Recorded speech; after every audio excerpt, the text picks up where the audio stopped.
Well, thanks so much to our panel. And as you may have heard, we do have some more people coming in. So if you can slide towards the wall, that would be much appreciated. Next up, I want to welcome up some names that you have definitely heard or worn. I'd like to welcome on stage Diane von Fürstenberg, founder and chairwoman of DVF, Alyse Nelson, president and CEO of Vital Voices Global Partnership, and two leaders from Vital Voices, Marina Pisklakova-Parker, a women's rights activist and founder and chair of the board, Center for the Prevention of Violence, and Kakenya Ntaiya, founder and president of the Center for Excellence, and Breea Clark, former mayor of the city of Norman, Oklahoma, all for a conversation with DVF on the power of the global network. So if you can join me in giving them all a round of applause and your undivided attention. Thank you so much, Zincle, and thank you for being here. Am I allowed to tell the story that when you were in high school, right? She was in high school. This was a number of years ago. Came to the Vital Voices Global Leadership Awards, was sitting up in the balcony and inspired. And I remember the first time you did something with Vital Voices, you mentioned that story, and I thought, wow. You know, we think about the full circle, but also the impact. So thank you. So I always like to say that I am a product of Vital Voices, and it's because I have been, for the last 25 years, almost 26, surrounded by an extraordinary network of women from all over the globe. Obviously, I get to spend quite a bit of time with the godmother of Vital Voices, Diane von Fürstenberg, and I have learned so much from her. But I think that I know she would agree with me that the lessons, the inspiration, and the hope about our world we take from extraordinary women around the world who are truly on the front lines of change. And we're thrilled to be joined by three women leaders we've worked with over many years. What's really interesting is that what we do at Vital Voices is we provide a whole range of support to women leaders. We really believe in investing in them where they are and their bold ideas for change. And that's training, mentoring, a network of their peers, financial support, now crisis response support. What we have found, though, is the network of their peers is the most powerful thing. And we hear the word network a lot. What does that actually mean? But the power of a network, the power to know that you're not alone in this work is so critical. And that's what we're going to talk a little bit about today. And it's obviously the larger theme of the day. So Marina Pisklakova-Parker, back to the stage, of course. You all know Marina as you heard from her this morning. Sessions were incredible this morning, I should say. But she really pioneered the work of combating violence against women before there was a name for domestic violence. Think about that. Working on an issue before there was even a name. And now her center and affiliations span all of Russia, and she is impacted on the global stage. Kakenya Ntaiya, who is the founder and head of Kakenya's Center for Excellence. And she has been... This woman is astounding. She really created the first school in her community, but actually, as you'll hear, has created cultural transformation through that school. And by showing people what happens when you educate and support not just one girl, one woman, but an entire community. And finally, Breea Clark, who is the former mayor of Norman, Oklahoma. She's also part of our VV Engage, Vital Voices Engage Fellowship for Women Political Leaders. And it was actually one of our first programs that we opened up completely globally and brought American women in. And we're going to hear more from her about why it's so important for American women, even if you work just on U.S. issues, to be part of global networks. So, Marina, I want to start with you because, of course, you get to speak first because you've been involved in Vital Voices the longest. You came to the first Vital Voices conference in Vienna, Austria in 1997, 1 year before Google was founded, right? So if you wanted to understand about women's rights around the world or connect with women, you could not Google it. You could not find it on social media. That did not exist. You had to actually physically go to conferences and convenings. And this one just happened to be hosted by Madeleine Albright and Secretary, then First Lady, Hillary Clinton. So can you talk a little bit about why it had such an impact on you to go to this gathering? Because obviously conferences happen all the time. Why was that so meaningful? Well, I started when I started the first helpline for battered women, I started it alone, completely alone, because I just didn't know anybody who would be interested. I didn't have any money to hire somebody to work with me, and so I just sat down in a small room the size of the closet, and the phone number was announced on the national radio. And I started working. And when you work with issues like domestic violence, gender-based violence, very tough one, it's very difficult to do alone. And in the first year, I spoke to about 700 women, and I was completely burned out. So I've learned in a hard way that you shouldn't be alone. But that conference was also inspiring because the slogan of that conference was, "A democracy without women is not a democracy." And it was, for us, it had a very special meaning, coming out of the Soviet Union, coming out of the place we didn't have any space for democracy, where women's rights were just announced to be equal. Women were announced to be equal. And the power, inspiration was incredible. I mean, it's very difficult to really explain how for the next year, because there were a lot of women from Russia, and not very many, but still, when we came back, we brought that slogan with us, and we repeated it everywhere. And it was so inspiring because women in different regions were picking it up. The other thing is that's where the issue of trafficking just came to the surface for the first time. Nobody spoke about trafficking before, and that's when women from Ukraine, Moldova came up to Secretary Clinton and said, women in our villages disappear.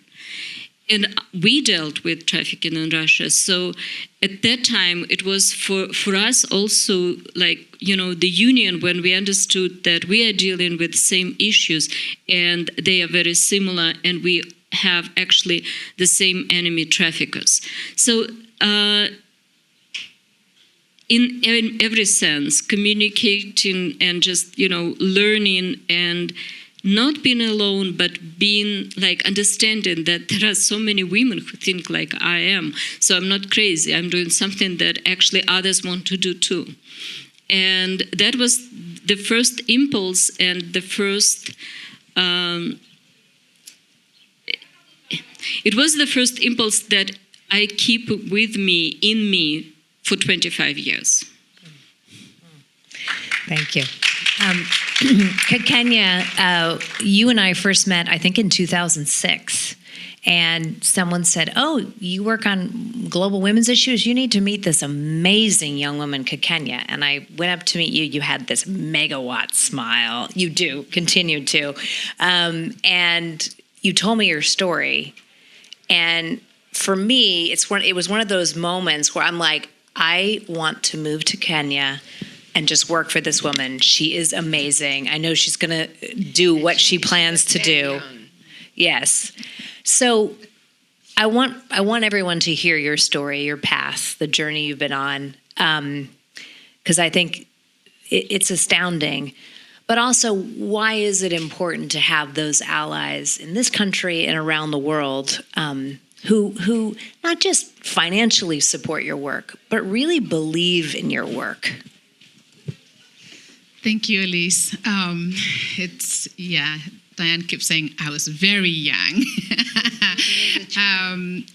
So I come from a very traditional community, the Maasais in Kenya, and I grew up in a place where women and girls not really considered their place was the kitchen and being wives and carrying children.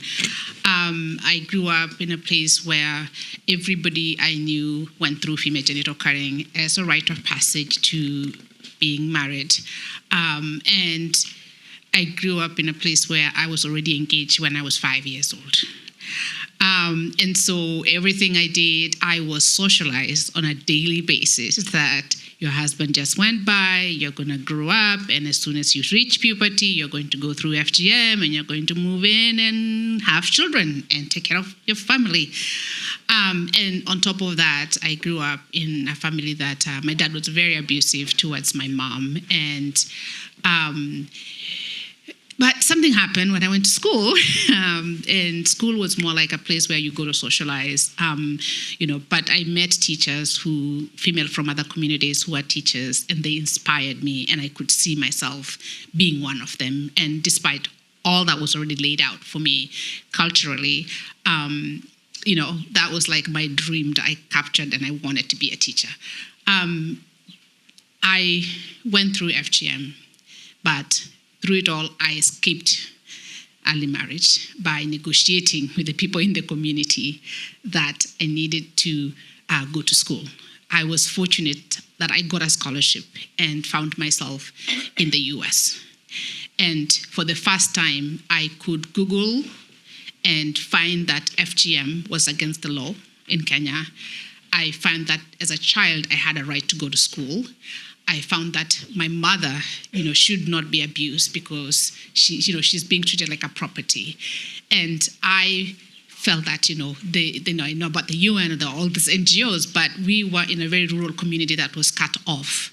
And that's when I said something had to happen in my community. And so after finishing college, of course, I kept talking about building a school, and I'm very grateful for Vital Voices for really, they honored me when I did not have much that I'd done, but really giving me the space and the way I could amplify my voice and the voice of girls that we support.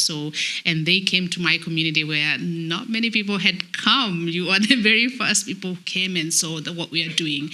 I went into school and education because I think that education itself is a human right, but it's also an equalizer, and it gives people and the girls the voice to be able to speak up for themselves and all that. And so we started the school with 30 students in 2009. Since then, we have educated over 1,000 girls. Each one of them is free from FGM. Each one of them is dreaming big, and most of them are now graduating from college. Some of them are actually teaching in the school that they went through. And the fact that we were able to change the mindset of the fathers and the mothers. And now when you go to our community talking about girls' education, it's like, oh yeah, everybody needs to go to school. Like there's a conversation that's happening. And we've enlarged, we've done trainings in 132 schools. We are empowering boys. This year alone, we're in 30 schools talking to 6,000 boys and girls, and really just bringing everybody on board to create the space. And when you talk about the network, what I find is that it's like the way that I go and relieve myself, because when you are in it, in the front, daily on, you're feeling that you're constantly on the battle on the ground. But when you find other women who are also overcoming, are also, you can call on them, they can inspire you, they can challenge you, and you feel like you're not alone, and you are part of the community, that we are all connected, and we are all bringing, empowering women, creating, amplifying the voices of girls. And we are all, when we are all together doing the same thing, it's such a very powerful way that I want to belong there, and I want to be part of that community. Yes. I think what is so incredible about what you've done, Kakenya, is this cultural change piece. And I remember one time I said to you, I'm like, how did you do that?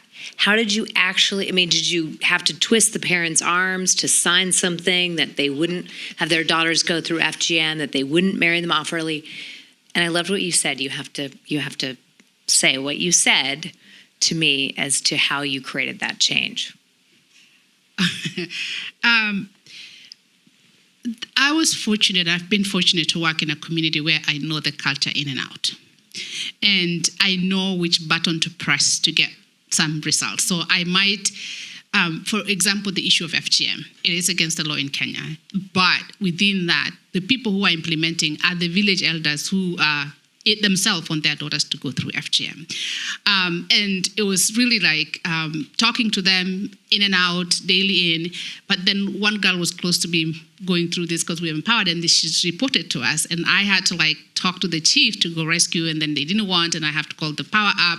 But eventually, we used that as a story that girl was rescued, and the chief literally the next day came to school and said, all the parents, that we are going to sign an agreement that so long as your daughter goes to this school, we are not practicing FGM. And that set a whole level difference, and that goes into the FGM, but also child marriage. And it just became, now I sit in a place and I see men saying we should not cut our daughters. It's like, wow, and it's worth it, because it's like, eventually I was talking, but you kind of let them buy into the idea. Power is, men love power. And so if they want to sit on that chair and eat up what I told them, that's fine. But it's, for me, it's that I wanted them to be the leader, because when they change, then the whole system changes. They are the gatekeeper. If they change, we change everything. So that's how we've been able to do. And now seeing our very first girls actually getting married to Maasais, not cut. It's like, wow, yes. And we have to show example. And that law is still there. No girl who comes to our school gets cut. Yeah, amazing. And I remember you told me that they see you as like a village elder, someone who they trust and who shapes culture, that they trust you because you said, that it's huge. And I think one of the things that I've learned from you, Kakenya, and a number of other women in our network, is that you really only can change what you know and experience, your own culture, your own community. You can't change something somewhere else. And you've spent that time and made that investment. Breea, I want to come to you. I know, you took on running for mayor in your community. And I always feel like, just speaking about cultural change, sort of the last unfinished business, we can have laws on the books, but until we change culture and behavioral change, there isn't certainly a law that says women can't run for political office or be leaders in this country. But we know that the stakes, the treatment, it's very different. So talk a little bit about your experience. Thank you for the opportunity to be involved with VV Engage, first of all, and then being here today. Is this not the best day or what? This is awesome. And thank you for including local government. Because as we touched on earlier, yes, Joe Biden's important, but the decisions that your locally elected officials make on a daily basis will impact your everyday life and quality of life significantly faster than anything at the federal level. So my challenge to you all, if you don't know who your council member is, who your mayor is, who your school board representative is, find out. And also find out when your elections are. They're often not held in November, because that's where you affect the most change, including culturally. Because I got complaints about this city when I was at the grocery store, when I was at my kids' t-ball game. I mean, you are boots on the ground in the culture. And so that is truly where you affect change. And your story is 100% why we need to elect more women. I mean, am I right? If we would have been in that position, it never would have happened in the first place. So in terms of being engrossed in the culture, since you're living in it, the harassment is so much more. I mean, it happens to women at all levels, unfortunately, but I've, seen pictures of my home online. There were local law enforcement officers that during COVID, when I had the audacity to actually lead, to be the first in the state of Oklahoma to take a stand to save lives, law enforcement officers decided that it would be fun to talk about pulling me out on the courthouse lawn and lynching me. And, it was multiple times. And so to this day, I love my town, and that's where I'm raising my children, but I'm nervous and a little scared to get pulled over by my police department. And I'm a white woman because I've been the target. And there is no shelter when you're that deep in everything. And so it changes your whole perspective. And again, that's where I think the network is so important, because it's such a unique experience that I hope no one ever has to experience. But if you do, know that you don't have to do it alone. And there's, my parents felt bad for me. It was horrible for my children to have to watch. They got bullied at school. But to be able to call a friend in my network and they know, oh yeah, I've been there and you will get through this. And, and then they help you find the lessons and the power in those moments, whereas it could easily be the victim mentality.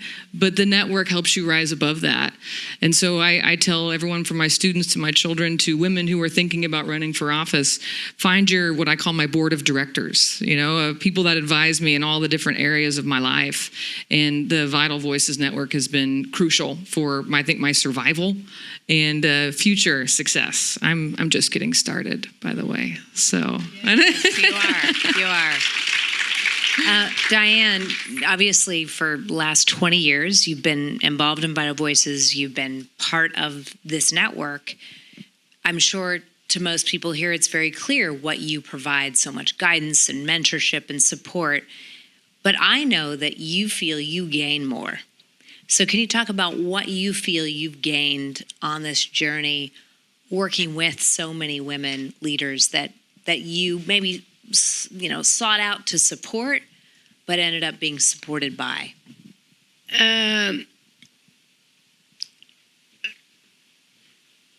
Everyone who spoke this morning was extraordinary, and anytime I meet anyone from the network, Vital Voices Network, I always feel like I haven't done anything.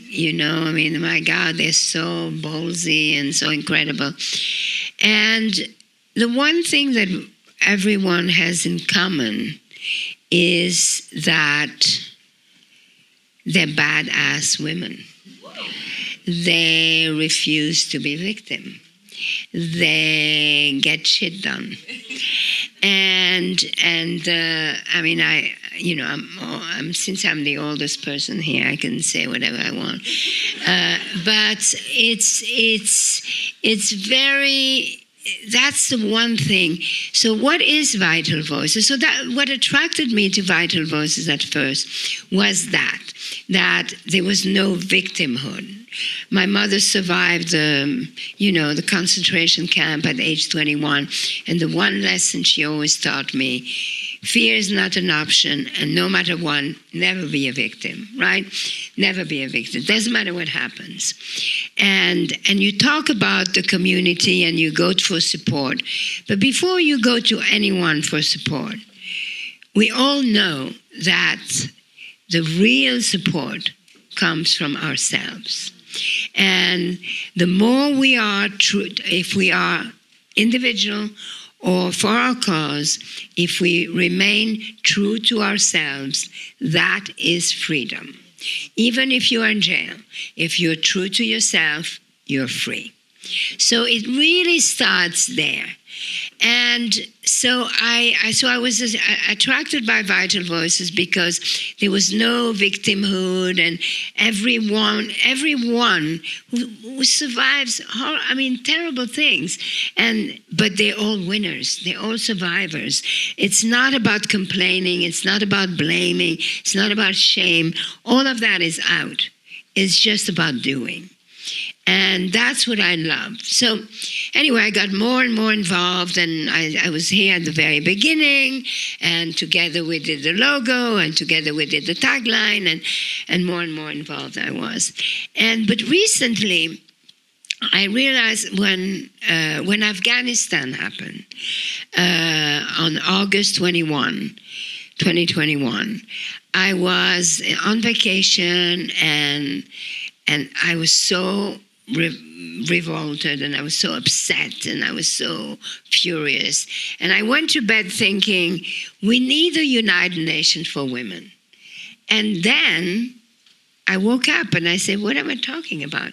We have United Nations for Women, and it is Vital Voices.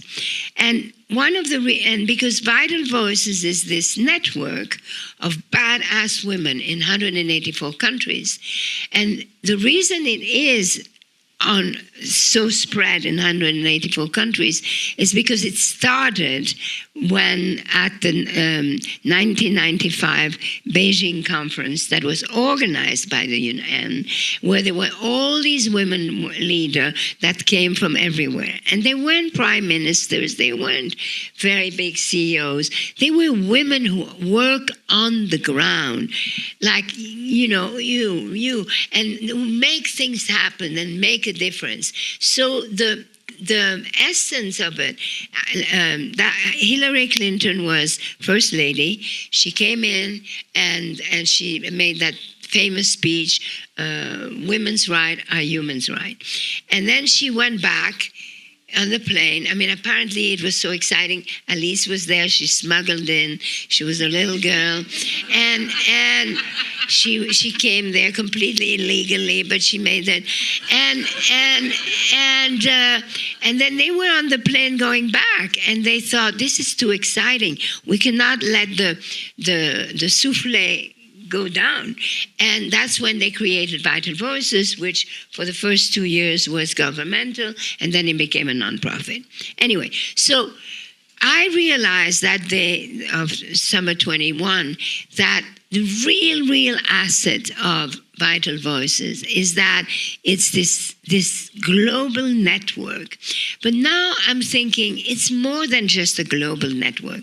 What it is a global population. It's a population, because each one of these women who are on the network, they have their own network because they've helped and they've done things. So it really is a population. And therefore, we have an incredible asset with this, which we haven't even began to explore in the right way.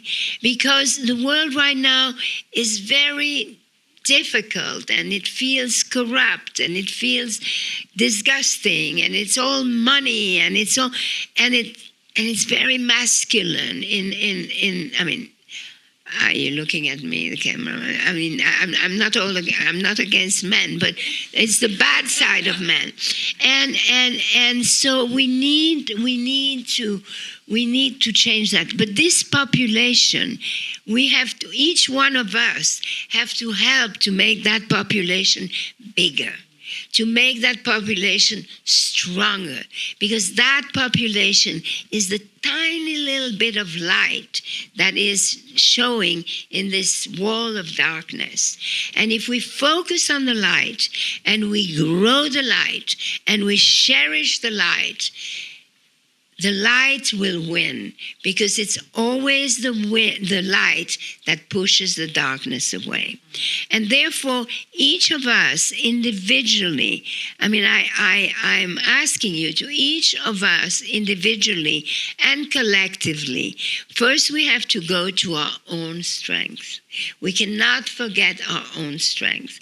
We have to practice our own strength all the time, so that then we can share it, and we can never be the victim, and we have to practice what women know how to do. Women know how to do two things: solutions, right? Even the most submissive woman, all of a sudden, the fire in the house, she gets up, she gets the children, the jewelry, the this off the door. Right? Women understand solutions, and women understand seduction. And seduction is not about showing your legs, even though if you have good ones, you could show them. But seduction is about focusing on the solutions and making sure that the solutions get bought, get excited, that some people think it's their idea, who cares, right? And I think that this is the task that women have today. We have to accept our own strengths. We have to own our own strengths. We cannot be shy of our own strengths. We have to practice. We have to focus on solution and work and seduce so that the solution happen. Because the world needs women now more than ever. And I really do believe we can make a difference. And we really don't need to claim for the, that it's us. We just have to do it, in a very good way. And all of these women of vital voices show that. And every time I meet any of them, I just feel, what? I've not done anything. And that is what is very special about this network. That is actually more than a network. It's a population. And we have an amazing leader with Alyse, who speaks so well and who is a wonderful orator. And this is why I helped Alyse in making this building happen, because it was very audacious to do that, especially in the middle of COVID. But look at it, it exists now, and it's beautiful, and it's sunny, and we will bring in the advice, and we will make it happen. So I beg all of you to be in charge. And to be in charge is a commitment to ourselves, is owning who we are and make it happen. And that's it. I have written a little manifesto about being in charge, and when you leave the room, I don't know what it is, you will receive it. Thank you. Nice. Thank you. So you talk about the power of the network and audaciousness. And we did a study a number of years ago where we surveyed the network, and one of the things that we found was that when women are part of non-hierarchical, non-competitive, and very diverse networks of other women, that they take bolder risks for leadership. And, as Anne Gabrielle told us this morning, women's issues have slid backwards. We all know it. COVID, crisis, all of it, right? We've slid backwards. We know we need to leapfrog forward, right? We don't have 132 years. No, heck no. The only little bit of, hope I take from the World Economic Forum's prediction that it's going to take another 132 years for women to gain equality with men is that they say at current rates of progress. So if we can move progress faster, we can get there faster, right? So I believe we need to be doing audacious things, right? We need to be doing crazy things. And I believe that having a network, whether it's this network or other networks of other women, make us do audacious things. And so I would love, I know we got to wrap up, but I would love for each of you to talk about what is the most audacious thing you have done to inspire others in this room to be audacious. I'm sure they've done audacious things too. Or what do you plan to do? Like, what is that wildest dream thing that you want to do, but you haven't maybe told anyone? But you could tell this room.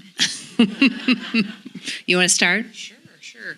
So being a young female Democrat in the state of Oklahoma basically makes me a unicorn. So that was pretty audacious. But my big audacious dream and why I was drawn to Vital Voices is I want to take the potential that the United States of America has and take it out into the world, learn from the world while improving our country.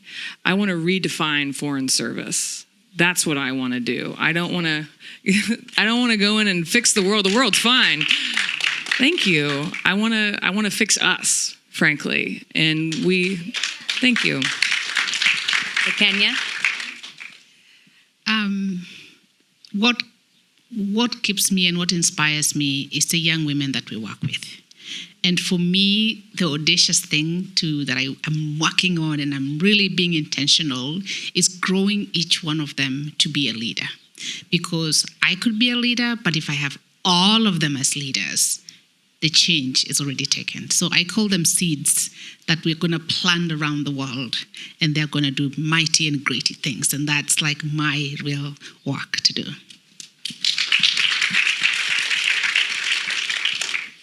Well, for me, starting the helpline was, at that time, it was actually crazy because I have no resources. I had no knowledge. I didn't even know that actually there could be funding for that, because I started it with no funding, no support by myself. Yeah, it was crazy to do. But I was inspired by women survivors. Because I saw their strength, and I saw how if you give a little bit of support, how much they do take control of their lives, and how much stronger they become. And from being invisible, they become leaders in their own lives and sometimes beyond. That was very inspiring for me. But also when you were talking about the network, I think one more thing that I value in Vital Voices Network, and what I've learned from the very, very beginning, is pay it forward. It's when Secretary Clinton, Madeleine Albright, Melinda Verveer, they put their names behind us who were just, activists working on the ground, and gave us a world stage to start speaking about issues nobody spoke about. That was actually a very powerful moment. And now, whenever I can do anything for any activist on the ground, I remember that. And that's part of our leadership model, which is very important. Diane? I thought they wanted us to wrap. Anyway, so you asked me, we were on a panel 2 weeks ago, International Women's Day, and that's when Alyse asked to everyone, what is the most audacious thing they did? And I was just before me was Nadia Murat, who, escaped, whose entire family was killed, and who was in a slave camp of ISIS and all of that. And I'm thinking to myself, and she says, the most audacious thing I did was to escape, because when you escape those camps, you can't even go back to your village because they think you're dirty. And so I'm thinking to myself, oh my God, what am I going to say? And then I came up with something that I never said before, but since I've said many times, that the most audacious thing I did actually was being born.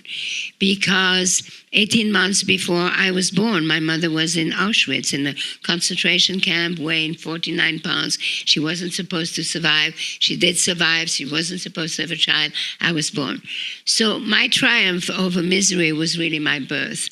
And I think that what I get from that now that I'm an older woman is the fact that to practice gratitude every moment of my life, and to preach people to practice gratitude and not to be a victim and be good.